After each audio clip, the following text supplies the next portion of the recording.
ప్రతి వాళ్ళలోనూ చిన్న శాడిజం ఉంటుంది. పక్కవాడు బాగుపడిపోతున్నాడేమో, తనకన్నా వృద్ధిలోకి వచ్చేస్తున్నాడేమో అన్న బెంగ ఎక్కువ కుంగదీస్తోంది. అంటే నా పరిభాషలో చెప్పాలంటే, నేను హీరోనైతే నా సినిమా ఆడుతుందా లేదా పక్కన పెట్టు, పక్కవాడు దాతే నాకు నిద్ర పట్టదు. పక్కవాడు బాగుంటే నిద్ర పట్టని ఆ ఈర్ష్యాగుణం ఎప్పుడైతే పోతుందో అప్పుడు తప్ప మనశ్శాంతిగా ఉండలేరు. ఇప్పుడు నేను చెప్తాను ఒక కథ, ఇది జోక్ కథే.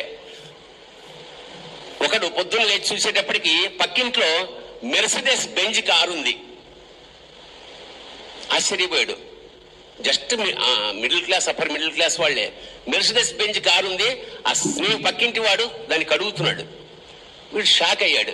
షాక్ అయ్యా పక్క, ఏరా ఏంటి సడన్ గా కారు వచ్చిందంటే, మా అన్నయ్య నాకు ప్రజెంట్ చేశాడు బర్త్డే గిఫ్ట్ గా, ఎందుకంటే మా అన్నయ్య బాగా డబ్బు